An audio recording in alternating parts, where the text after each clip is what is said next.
So I'm excited for this session. The talk title, it's Brick, Mortar, and Data using a flexible eCom and retail tech stack centered around Magento. The two speakers are Ben Riggle and Kristen Finley. Ben is leading Channable's expansion into North America, bringing 20 years of hands-on experience in marketing and tech. Ben's equally at home coding Roblox games with his kids or diving into the world of science fiction. Kristen Finley is the Director of Marketing Operations at Schuler Shoes with 20 plus years of experience leading cross-functional teams and optimizing omni-channel marketing strategies to drive business goals. Two fun facts. Fun fact one, Ben is actually my manager. So, you know, it's annual reviews are up and coming, so I need really good energy from you guys. Fun fact two, Kristen's company, Schuler Shoes, actually provided a 15% discount code for everyone at Meet Magento. The code expires on the 13th. If you got a little card, you can check it out. They have some really cool running shoes, walking shoes, anything for us old people, and young. And I'll kick it off. Go ahead. Hello. Oh, we're on. Are we on? There we go. Oh, Yeah. Cool. Hey, everybody. Thank you again for joining us. As Vipin mentioned, I'm Ben. I'm the Managing Director for Channable in North America. We are a feed management platform. Super excited to be here with Kristen today. We've been able to spend a decent amount of time together the last day or two, learn about each other a little bit as well. But I'll hand it over to you, first of all, just to introduce yourself and maybe tell everybody who Schuler is, because I don't know if they'll know Schuler, but they'll definitely know the brands that you guys have. So thank you. Schuler Shoes is a 135-year-old company in Minneapolis. We have 10 stores around the Minneapolis metro area. We specialize in a very high-touch, high-quality experience. So when you come in, you sit down, you get your foot measured. We train our store salespeople to look for any problems you might have, and we have very nice brands you'd be familiar with, On or Brooks, New Balance, Hoka, Birkenstock, Haflinger, UGG, my favorite of Blundstone, Dansko. So really good, solid brands that we strongly believe that you can have cute shoes and feel good. You don't have to wear ugly shoes to be comfortable. So. It's a good motto. Yeah. It is. Yeah. I mean, our tagline says it better than that, but Yeah, it makes sense. Yeah, and I remember 20 years ago, you had to wear all the shoes that just didn't feel good. The ugly orthotics. Now we can all get away with it as well. So we're going to dive into some of the challenges that you have as well, but one of the things I think may be interesting is kind of your job title, which I think is Director of Integration, Marketing. Director of Digital Integration, correct. Yeah. But you also talk about this idea of a positionless marketer, which I think is pretty cool. Yeah, so I do have a marketing background, and when I got to Schuler, I actually joined as the marketing director, and we had some retirements and some changes in leadership and some shuffling around, and I said, what we really need is someone to coordinate all of the back end, because I have a firm belief, and I've been in this world long enough, that all silos collapse on marketing. I used to think it was like when we first started building websites, that's when all the silos collapsed, but it's really pushing it now because your customer doesn't care, right? That if you're in this silo versus this silo, they just want what they want when they come to your website or call your number or whatever. So I positioned this integration director so that I could help get the data and the tech stack and all of the systems talking to each other so that we could have the customer experience that we wanted. So in the end, it was for a marketing objective, but it really is a business role. And we're just getting started at it. It's a 135-year-old company, so it takes a little bit of work. But I read an article earlier this spring from, I think it was the CEO of OptimMove, if I have that right, who wrote about the positionless marketer. And we talk, I think we've talked about generalists and specialists and everything in marketing for a long time. But the positionless marketer is someone who just understands that you have to know the tools in marketing, you have to understand the objectives of the business, and you have to do what you need to do to get it done. And you're not necessarily specializing in just something specific. But his point was with AI coming, the whole world is changing, right? So you just have to be able to adapt to those new technologies and make them work for for what the marketing team needs to do. Yeah, and we were able to say AI as well, so it's a successful Bingo. panel. Yeah, as well. Yeah. If you had that on your bingo card, congratulations. You win. Yep. So talk to us a little bit about kind of what you walked into when you joined the company. Obviously, we're here at a Meet Magento event, and you guys are running on Magento. But maybe talk a little bit about what you walked into, what you've been trying to develop, and then some of those challenges that inevitably have cropped up. Yeah, our site is hosted on Magento. It's been pretty solid for us. I will claim to fame that we have 18,000 colors in our database, which when I told them that in a meeting, they were like, how many? Like, that table's built for like 100. And I said, well, we have 18,000. So that's what happens when you have a company this old who's really afraid of getting rid of data. And the data's been around for decades, and everyone's a little concerned. So those challenges of keeping things modern and trying to meet the customer experience, our site is much slower than I would want it to be because it's processing a lot of information. We just struggle with the amount of data and how we're going to structure it, and we're actually talking to Adobe about some new ways of doing that because we are up against some big roadblocks. So the data is really challenging, and it's also a company that's been around this long, very, very successful, very loyal customers, and a very high-touch experience in the store. They're not necessarily going to put the e-commerce environment first because we really want people to come in and get your feet can change sizes 4 times or more throughout your lifetime. So it's really worth it to go in, get fitted, do the right things. But then sometimes you just want to order online and get your Birkenstocks. Like, I totally get it. So it is a challenge to face that every day and say, yeah, but the people come to the website to do research and then they might come into the store. So changing that internal attitude is a little tough sometimes. So a big change management project going on as well. Yeah, I think marketing's role is not only externally facing, it's often internally facing to convince everybody else in the business, like what the customer wants and what needs to be prioritized. So yeah, absolutely. And as you've expanded on e-commerce, what channels are you guys currently working on, and have you tried any that didn't work out and you've kind of pulled back from? Yeah, so we have our website, and we have a channel feed that goes to Amazon. We are very, very limited with what we can send to Amazon because we have agreements with our brands, and so they don't necessarily let us sell online or to Amazon, or we just sell online. We did partner with one brand for a while to do sort of a drop ship, so they took orders on their site but then gave us like first dibs to take them, and we nixed that idea after some time. It just got a little hard to manage.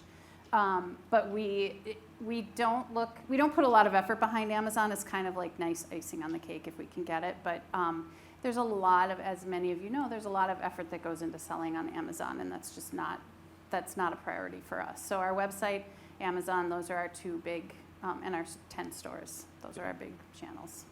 And one of the things I think that kind of connects all of this is with the shoe fitting technology you have in the store, right? Is you're actually able to pass data back and forth from there, and then that connects to the actual customer? Yes, so we have 2 stores where we're testing this. It's a tool called Albert, and you walk through it and it analyzes your feet as you go, and we have a feed into that machine that runs from Channable, feeds into that, and can analyze what you might need for your foot and make a recommendation for the best shoe. Now, that's what our salespeople are trained to do, but it's sometimes cool to do it with technology. So it can get a couple people who might walk in, to try it out, and then it gives them a starting point to say, all right, let's try this brand, and that doesn't work, try this brand. But yeah, we can keep that feed updated as we get new things in and that might be appropriate to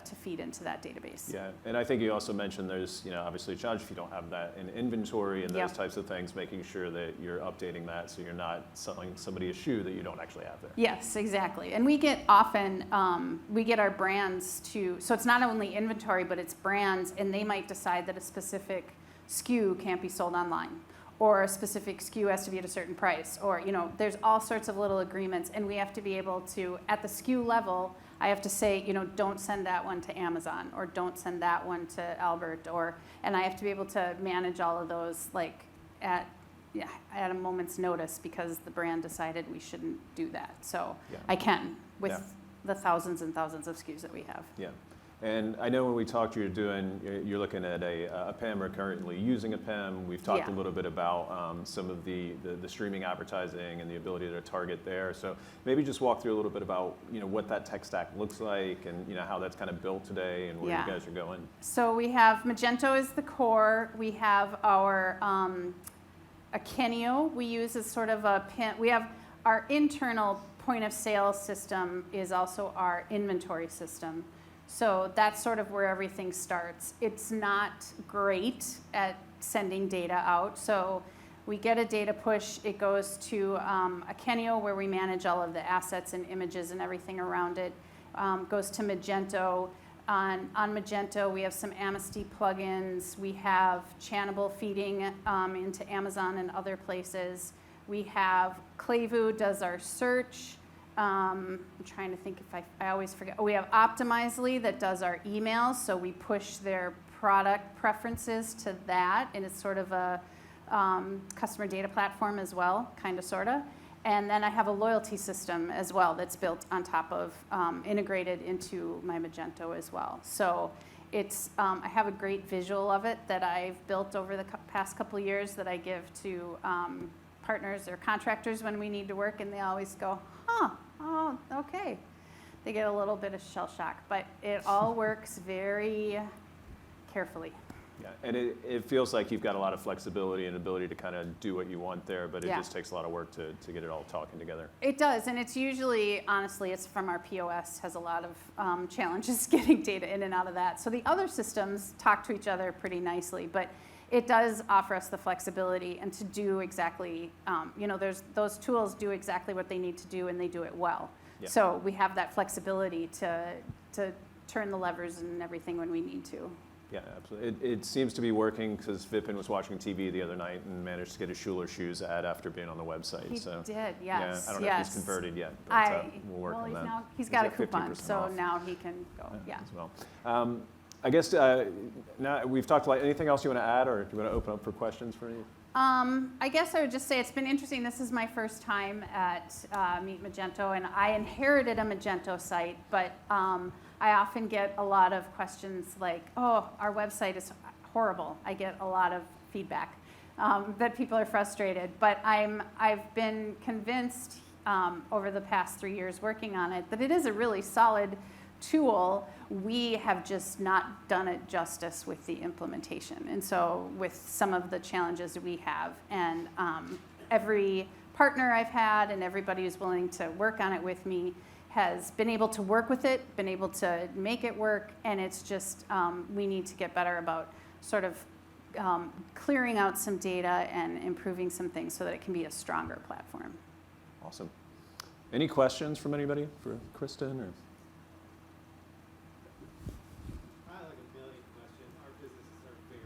Oh, good. We also have our business is 100 years old, and also have the same sort of legacy data that carries over hundreds of thousands. I guess I was just curious from business standpoint, you kind of highlighted the high touch model. Yeah. You were talking a lot about right in Greece, the UX.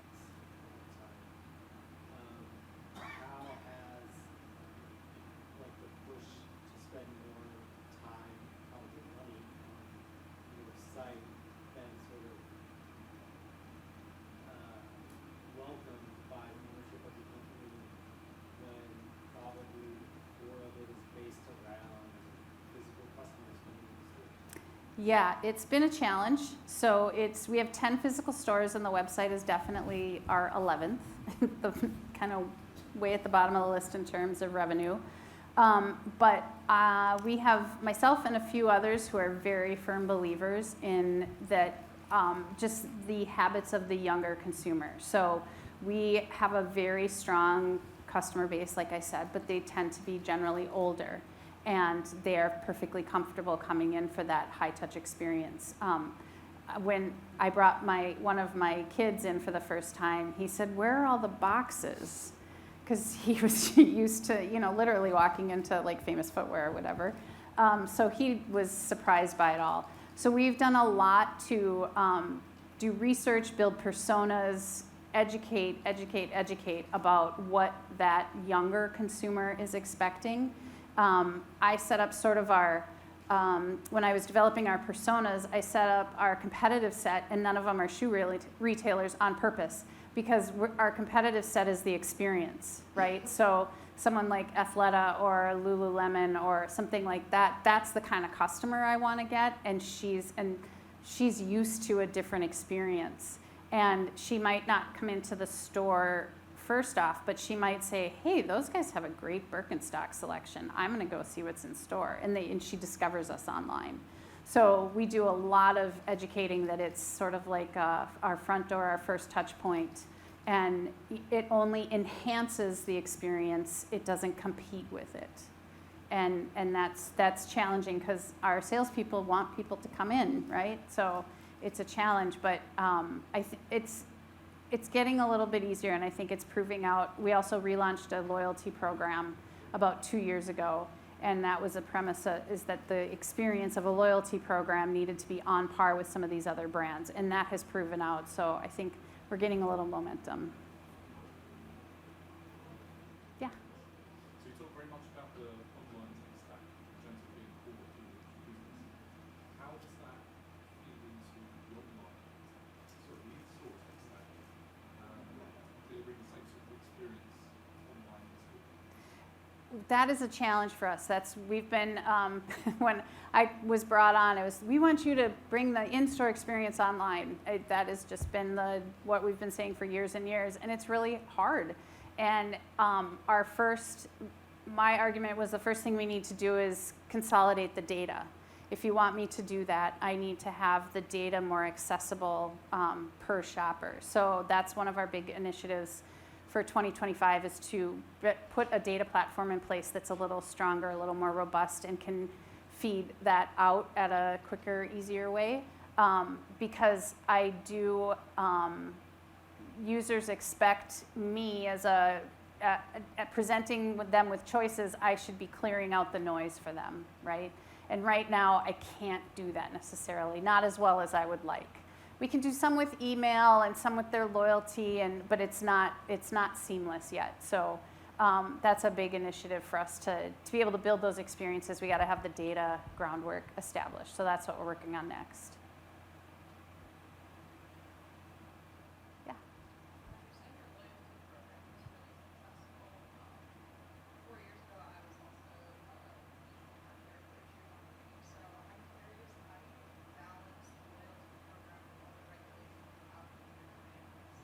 Yes, you know the brands. For example, that 15% off, you won't get to use it on all the brands because they don't want you to. Our loyalty program, in our agreements with many of the brands, any sort of discount is, the loyalty does not apply, because loyalty is like, it's our money, so to speak. So that's actually, the loyalty program is a great way for us to offer customers savings on brands that usually aren't on sale.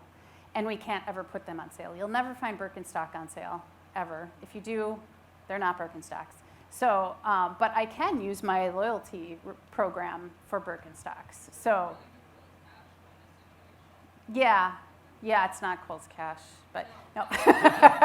No, but so, yeah, it is, it's like, yeah, you spend money, you get points, you earn points faster the more you spend. It's, we're trying to encourage the behaviors we want, buying more often, that kind of thing. And yeah, you can get, if you save your coupon, you can use it on Birkenstocks, which you can't usually get on sale, so, yeah.